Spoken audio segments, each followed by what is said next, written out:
The fluorescent light buzzed overhead as Senior Inspector Delilah Vaughn leaned back in the metal chair. Her uniform was crisp, black with silver trim, and hugged her 43-year-old frame with tailored precision. Her jaw was tight, not just from the case, but from the late hour. Across the interrogation table sat a woman who didn't flinch once from her steely gaze.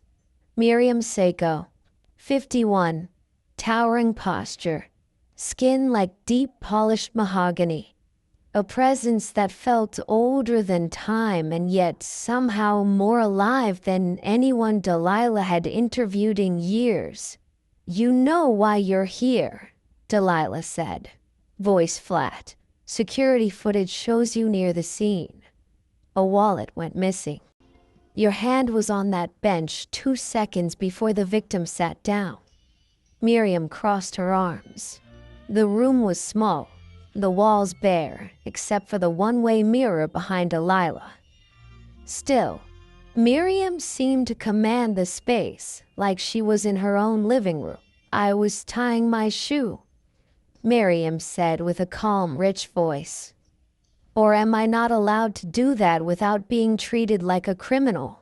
Delilah leaned forward. "Ma'am, this isn't about race, isn't it?" Miriam raised a brow. A black woman in second-hand boots, too close to a white man's wallet, suddenly gets dragged in for questioning. Delilah's lips twitched, but she refused to smile. "You know who I am, don't you?" "I do. You're the lady cop with a promotion they wrote about. 15 years in, you got the big chair." Finally, that made Delilah pause. "You read about me?" "I read everything."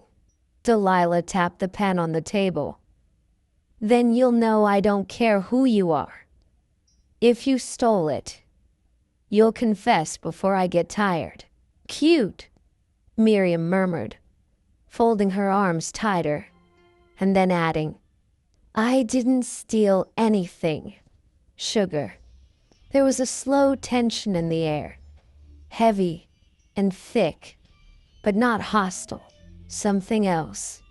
Delilah watched the lines near Miriam's eyes, how they deepened when she grinned, not like someone nervous, but like someone who'd lived long enough to smile at the absurdity of it all. "What's your story?" Delilah asked, voice softer now. "You're not in the system, no priors. But you've got eyes like someone who's seen the inside of worse rooms than this." Miriam tilted her head. "You asking as a cop or as a woman?" Delilah blinked. That wasn't the answer she expected. "Fine. Tell me something," Delilah said. "What would you do if I believed you?" "Depends," Miriam said. "Would you take me out of this box? Or would you just keep me here, staring into those eyes of yours?" Delilah felt heat crawl under her collar. She cleared her throat. "We're not here to flirt." "But you want to," Miriam said, smiling slowly. "I've seen it before, the righteous ones. You've been playing the cold, hard woman for so long, you've forgotten how to be touched." Delilah's hand froze above her notepad. Her breath caught in her throat before she could speak. Miriam leaned forward now, elbows on the table, chin resting on one hand. "I didn't steal the wallet. I did see who did. Skinny kid in a blue hoodie. He ran. But no one asked me. They just brought me in." "Why didn't you say that earlier?" Delilah whispered. "Because I wanted to see you. Wanted to see what kind of woman hides behind a badge like it's armor." She paused and added, "And now I know. You're not cold, Inspector. You're lonely." Delilah's hand dropped. The pen rolled away across the table, unnoticed. "You think I'm easy to read?" she asked, her voice low. "No, I think you're begging for someone who sees past the layers." Silence bloomed between them. Not awkward, not dangerous, just full. Delilah stood, slowly, walking around the table. She stopped next to Miriam and rested both hands on the steel surface.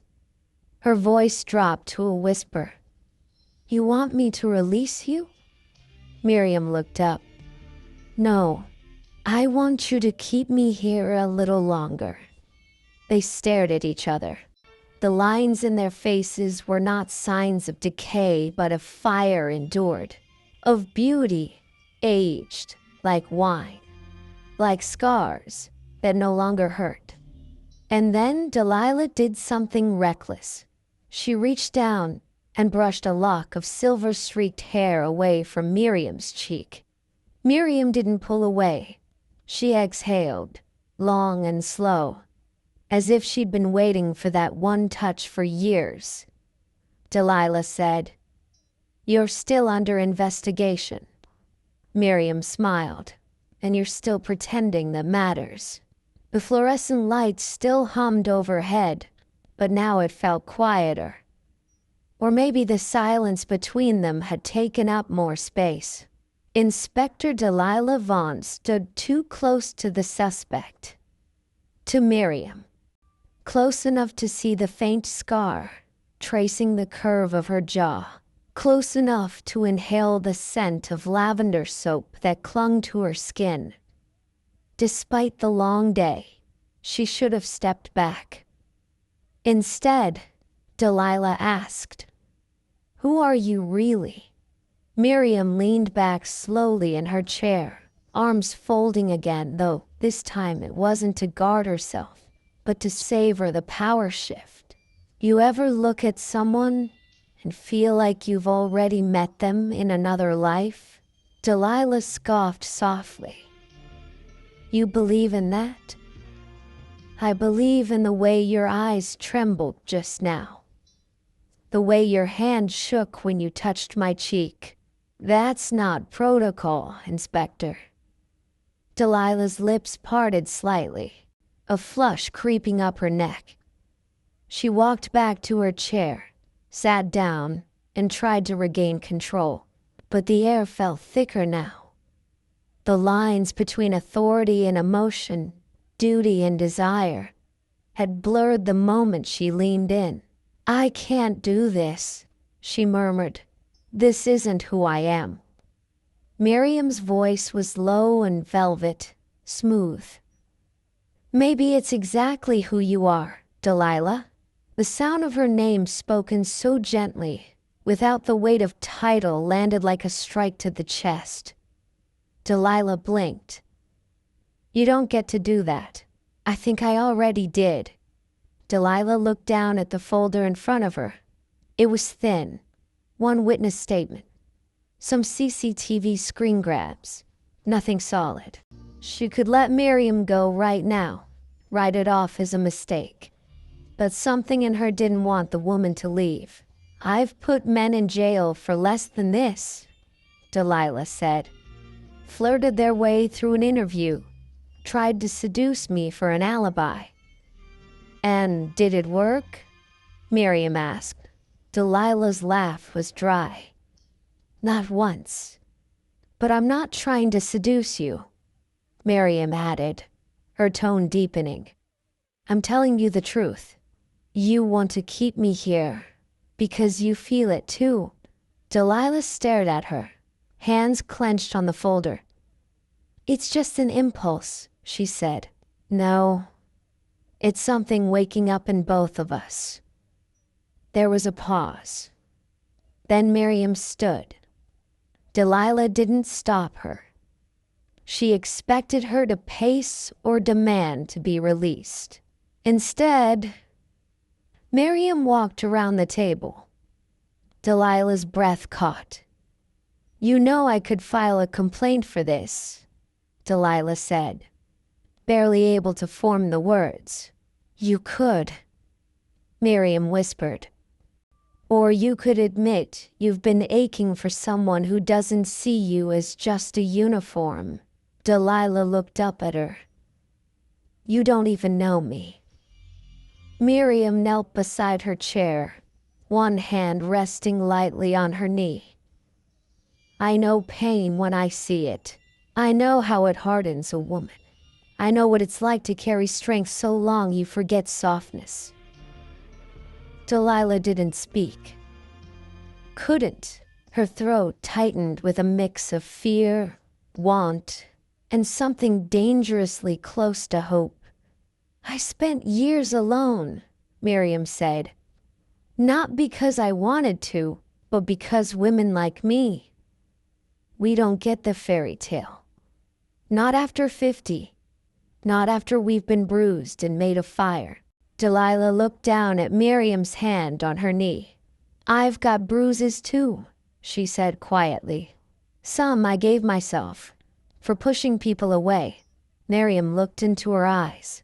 "Stop pushing. Just for tonight." Delilah leaned forward. The kiss was hesitant, almost trembling. Not youthful, not rushed.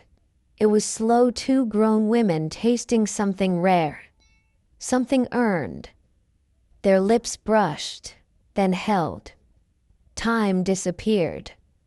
There was no clock ticking, no superiors watching, just the hum of light above and the gravity of years pulling them into each other. Delilah broke the kiss first, breathing shallow. "This is insane." Miriam rested her forehead to hers. "It's real." A knock broke the silence. Delilah jumped up. Miriam stood calmly, smoothing the fabric of her coat. The door creaked open, and a young officer peeked in. "Ma'am, you need anything?" Delilah's voice was remarkably steady. "No, we're done here." The officer nodded and left. Delilah turned back. "I have to let you go." Miriam smiled. "I know, but I don't want to." "I know that too."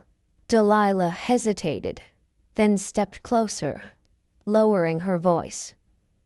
"If I find your number in the system later." Miriam chuckled. "You won't, but you'll find this."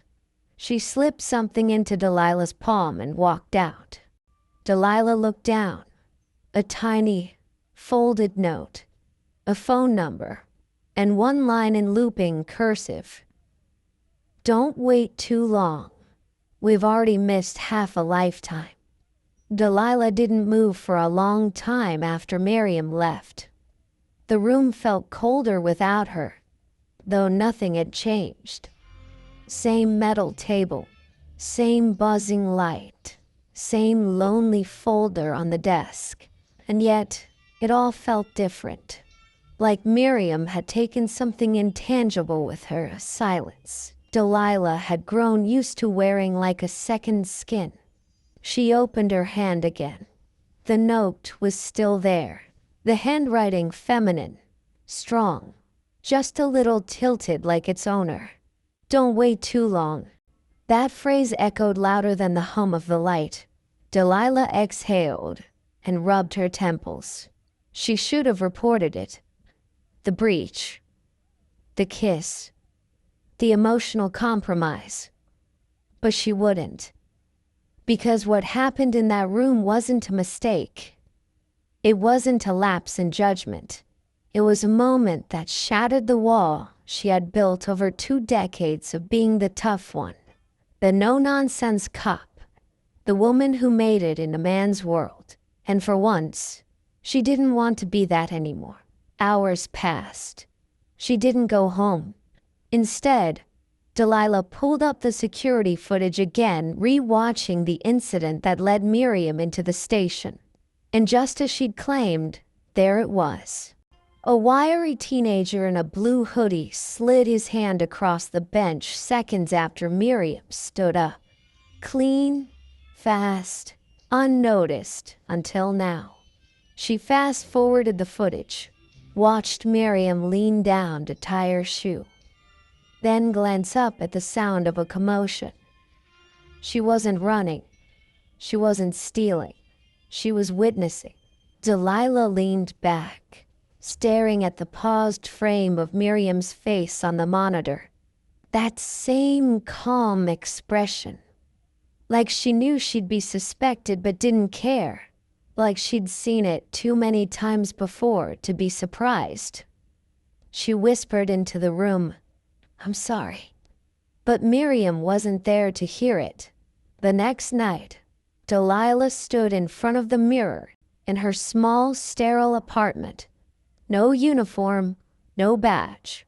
She wore a dark blouse, collar open just enough to feel exposed. Her curls were soft tonight, not pulled back into the tight bun she usually favored. The paper with Miriam's number sat on her dresser, still folded. Delilah picked it up, dialed. 1 ring, 2. She nearly hung up on the third when, "This is Miriam." Her voice was just as rich as Delilah remembered. Delilah didn't speak for a beat. Then, "It's me." A pause, then a soft chuckle. "I was hoping you'd be stubborn for only 1 day." "I don't know what this is," Delilah said honestly. "I just know I haven't stopped thinking about you." "I know exactly what this is," Miriam replied. "It's a late beginning." Silence again. Comfortable this time. Then Delilah asked, "Will you meet me? I don't want to waste another day."